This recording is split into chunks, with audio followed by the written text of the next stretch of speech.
Television. I am Abimbola. Good morning, everyone. I am Ajibola Ojeshola.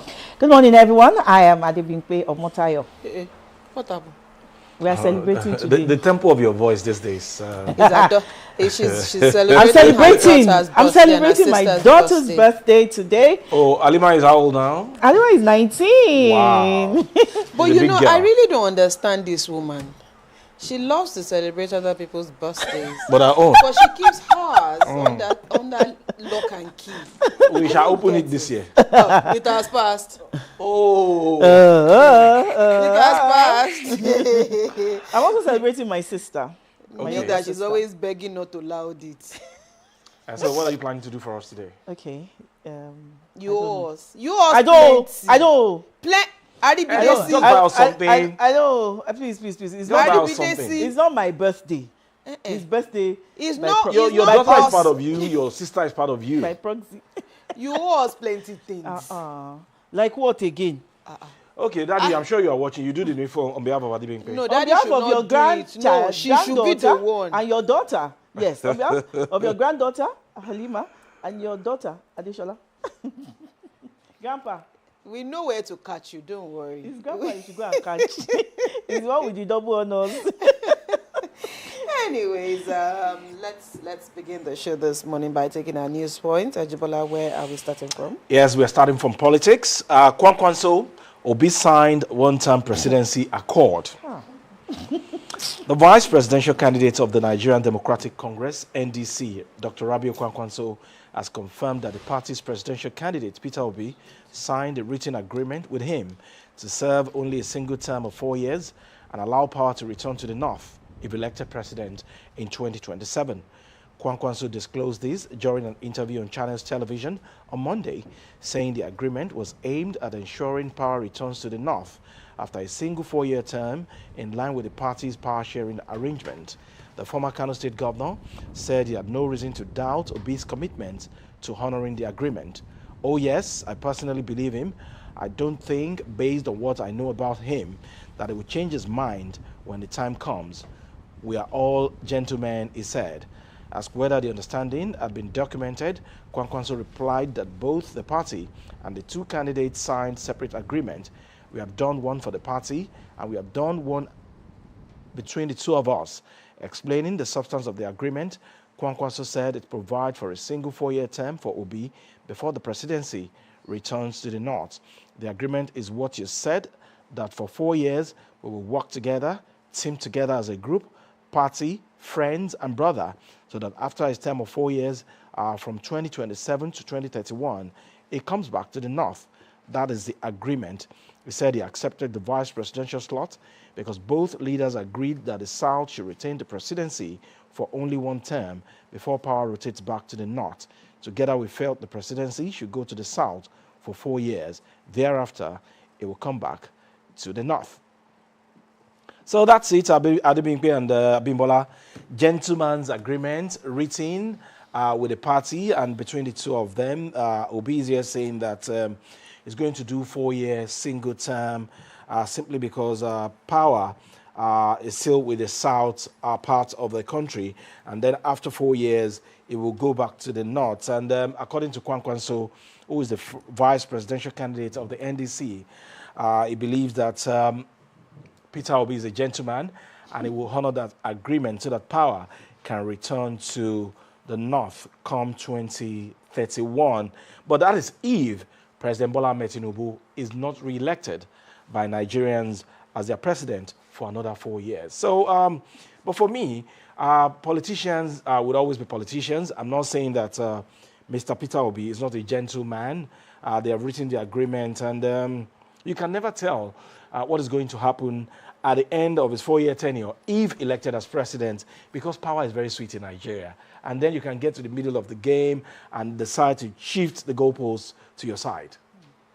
I'm just insinuating. Well, I love their optimism. I love the fact that they are saying what we're not saying. And again, like you said, perhaps if they win the election. So we will wait until after the election in January and then perhaps we can reopen this particular conversation. Or maybe this gentleman agreement that they have reached will also transcend, will continue after 2031, when, maybe they will still be, they will still remain in the same party, and they will still contest the same election. But until then, I think the gentleman agreement is their agreement. Yeah. They can work with it when the need arises or when the time comes. But for now, like you said, until they win and until they get into power, before we know truly if one person or both men are truly gentlemen. Okay, all I have to say is, I just want to reiterate something. You just want to? Reiterate something. In politics, there is no permanent friendship, no permanent enemy, just permanent interest. That's all. Okay. But from what I've known about Peter Obi on the pages of newspaper, with his voice, his mien, he's a gentleman, and hopefully if he wins, maybe we'll keep to the agreement. Our fingers are crossed anyway. But I'm sure the other parties are not sleeping as well. Let's move on to the second story. I have so much to say without saying it. Oh, is that my look? Was that my look? Okay. You have so much to say. Let's move on to another story. Let's just move to the next story. The second story this morning. Inflation above 30% in 19 states and FCT despite national easing. And the story says Nigeria's headline inflation rate eased marginally in June 2026, but the national figure continued to mask significant disparities in the cost of living across the country, with 19 states and the Federal Capital Territory recording annual inflation rates above 30%. Analysis of state-by-state inflation data released by the National Bureau of Statistics, the NBS, shows that 20 of Nigeria's 37 subnational entities, representing 51.1%, posted all items inflation above the 30% threshold in June, even as the national headline inflation rate moderated slightly to 15.91% from 15.93% recorded in May. The disparity was evident across the country as IMO, which recorded the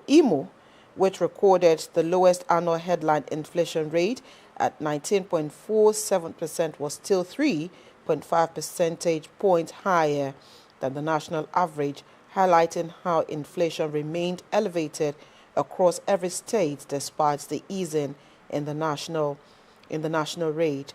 State-level data showed that Niger recorded the highest annual headline inflation rate at 42.23%, followed by Kogi and the FCT. Of course, there's a breakdown of what the other states recorded, but the NBS cautioned the state inflation rate should not be interpreted as direct comparisons of prices because the consumption basket and expenditure weights differ across states. That's the thrust of the story this morning, and of course, we've said it many times over that headline inflation, of course, was hovering between 15 and 18%, but as of June, the national headline inflation rate stood at 15.91%, according to the report, meaning that states still have a lot to do with this inflation story, and the fact that everything should not just be about the federal government. All states must also do the needful at ensuring that things need to be done appropriately. I understand we need to cut our segment really, really short now. We have a loaded package on the program this morning. So, unfortunately, Adebimpe will not be able to take our legal story on our news points this morning. But we'll take a quick break. The conversation returns shortly.